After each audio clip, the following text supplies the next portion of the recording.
It's a great day here at Keck Filet's YouTube channel. I am the Keck Filet, and today my video is just going over some competitive OPO7 deck lists.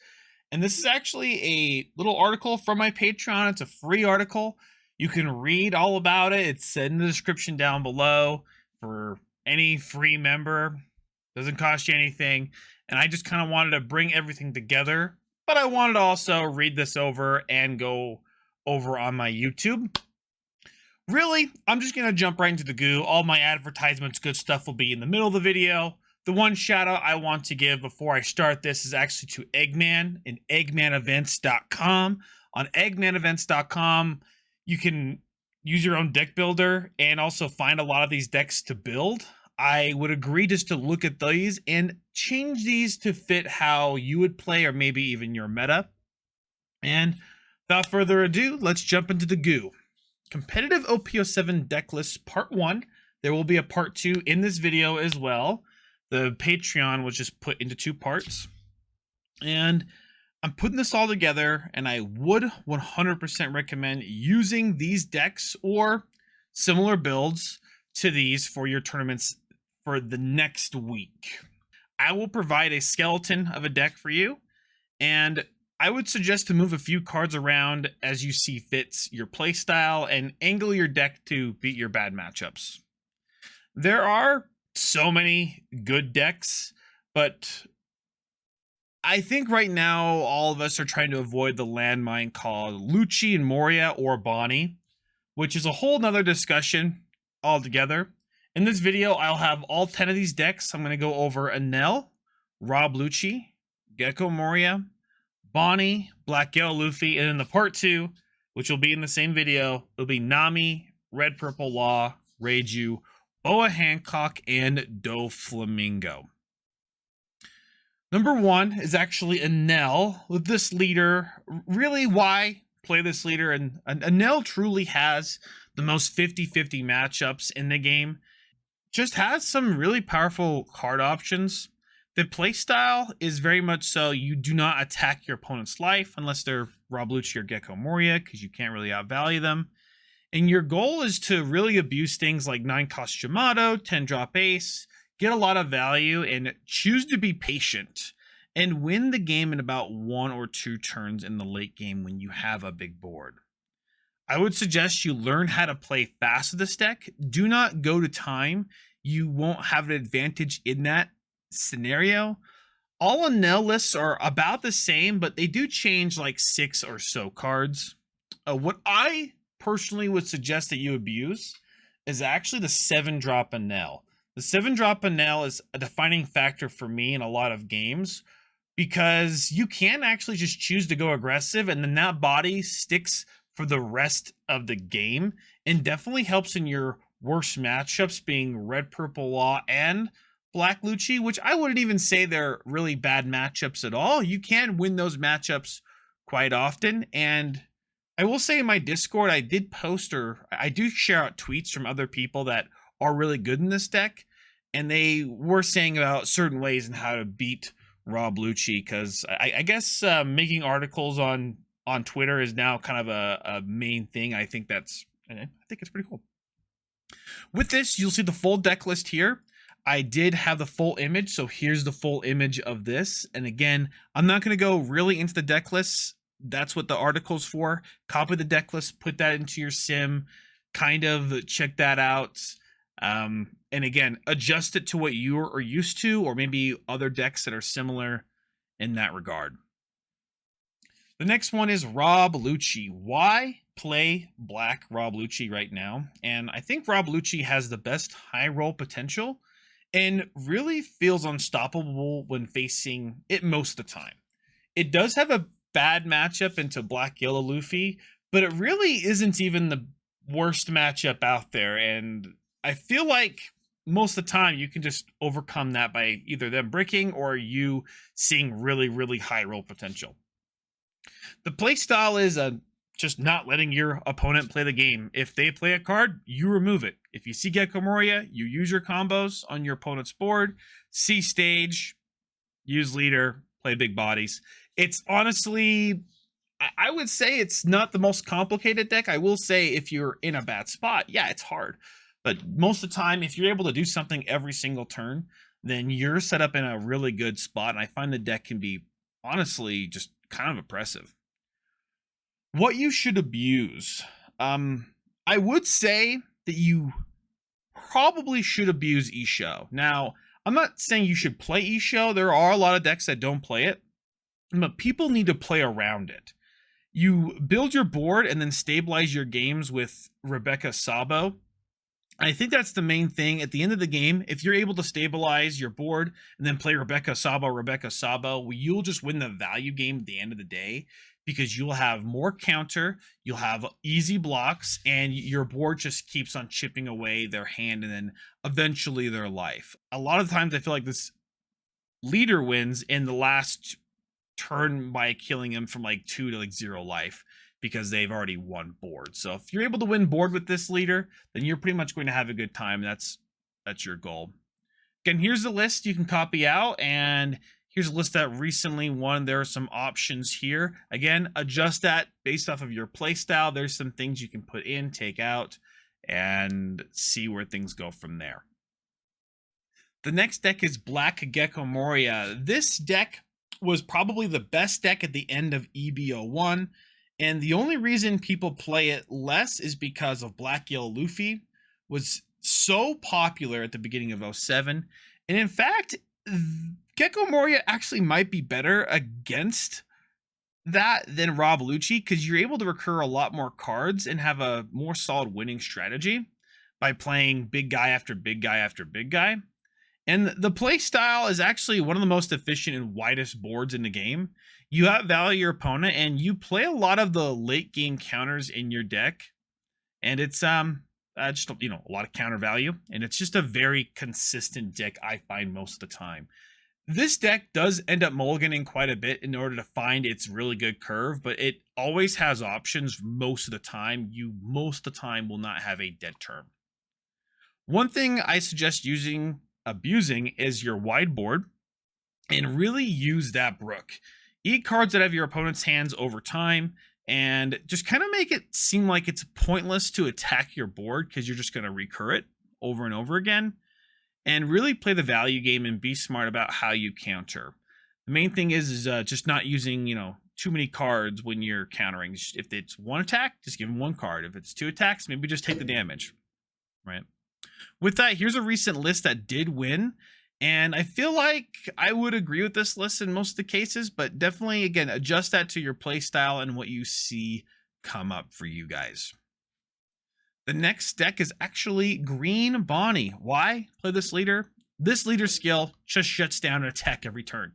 You can get to a late game scenario almost every single game, and against every deck but black, you can manage to deny and kill your opponent later on in the game. Your opponent is always caught in a catch-22 with attacking, not attacking, killing this, not killing this, and the playstyle really is a Basil Hawkins playstyle. You need to plant down your almost irremovable Basil Hawkins and then play late game cards. Your leader skill, you want to use it defensively and just win a value game. A card you do want to abuse, again, is that Basil Hawkins. It is very, very sticky. Just that guy alone kind of just lets it set up so you can get to your late game and honestly bait removal. Your opponents are most of the time going to remove your big cards, and then you want to use your Hody Jones to help clear up your opponent's board when possible. The deck has so many auto wins to their leader skill and Big Kid and also Zoro, so you have a lot of options, and it feels like this deck kind of abuses that and actually shuts down about half the meta, in my opinion. It does have a harder time into Black Lucci or Black Gecko Moria in that resolve, but essentially that's what deck doesn't have a hard time against them? We're kind of in a situation where that's just the game.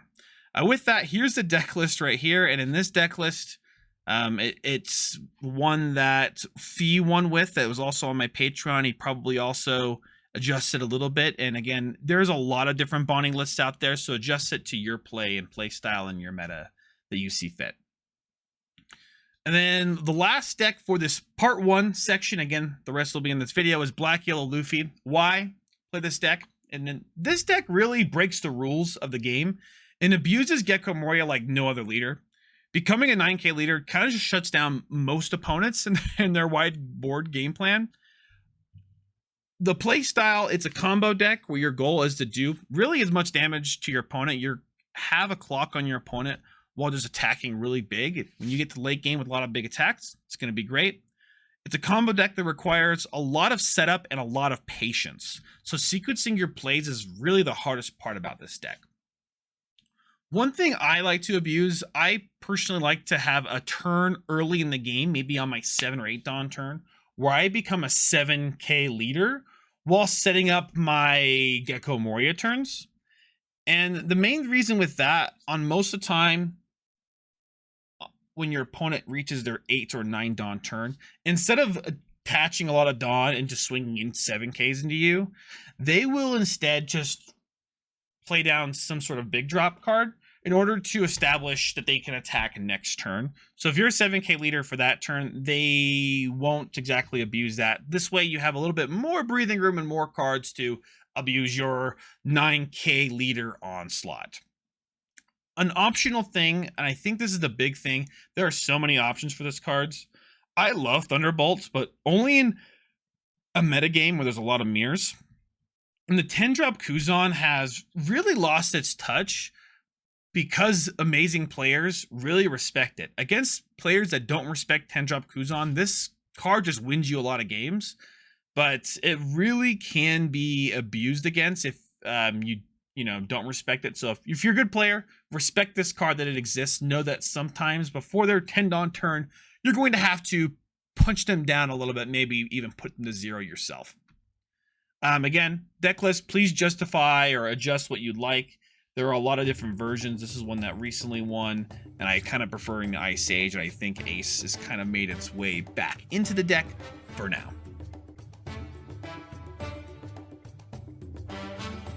Hey, did you guys forget your playmat? I have no playmat. Damn. Oh, well, I brought these if you wanted to borrow them. Oh, shoot. Ooh, they're so soft. React harder. Go stupid, go crazy. This is an official ice face emoji reaction right here. Yeah. Where'd you get these, see? I got this playmat from my sponsor, Kaleido.nyc. They are how much? This playmat was $70. Damn, that's affordable. That's nice. Go to Kaleido.nyc. God. Whoa. And for part 2 is the competitive OPO7 deck list. Again, we went through the same things. I pretty much have a skeleton for all of these. The first deck is actually Nami. Nami, a true menace of society. In my opinion, not great gameplay. But Bandai has decided to make this deck a thing, and it is very strong. This deck has never been better than in today's meta. The playstyle is that you are a counter deck. You counter out of things. Your goal is to get to 0 cards in life, and you play around by just countering out of your life. You want to be patient, and it's very important to know how your opponent decks attacks in order to operate. One thing you really should abuse in this deck is Whitesnake. Choose good timing for this event, and it really can stomp out your opponent and really save you a lot of cards in hand.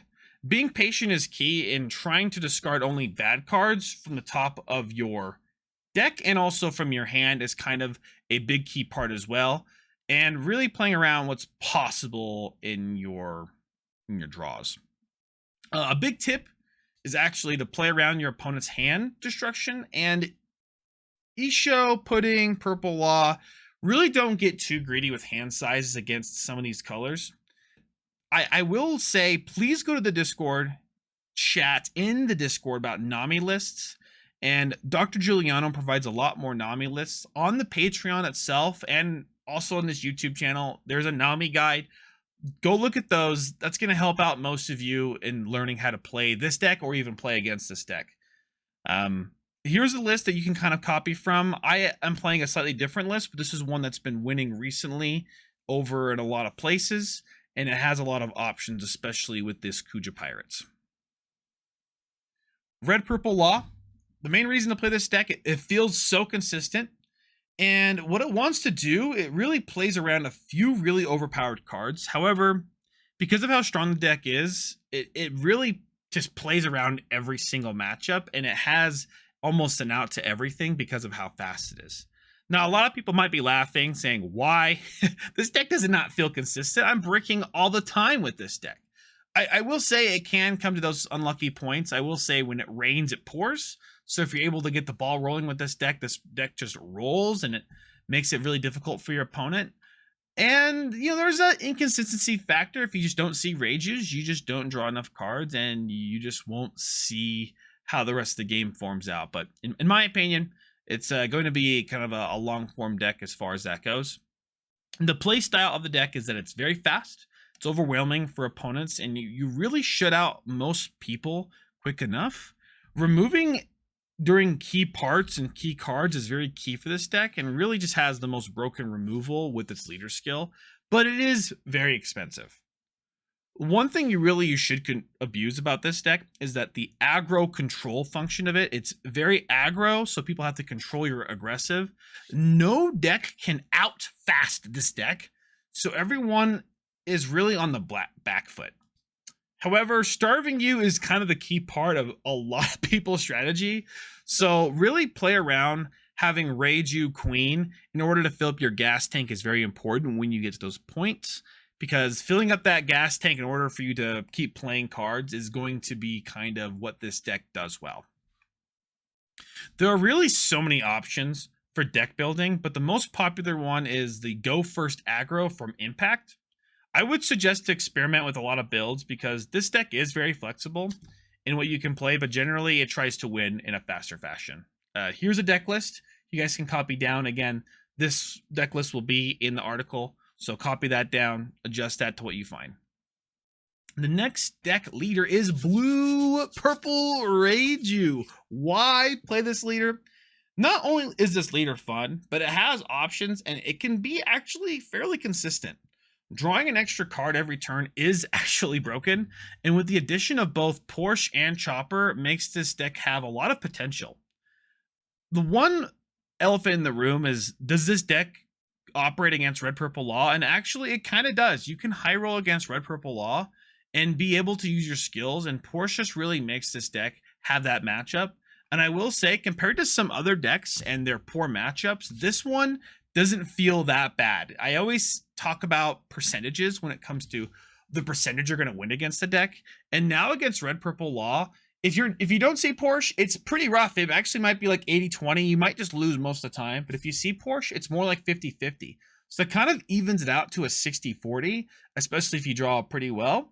And the main thing is, if you compare that to, let's say, Black Yellow Luffy versus Bonnie, where it's a much harder matchup in a very high level player status, then yeah, I think this is actually not a bad poison to pick.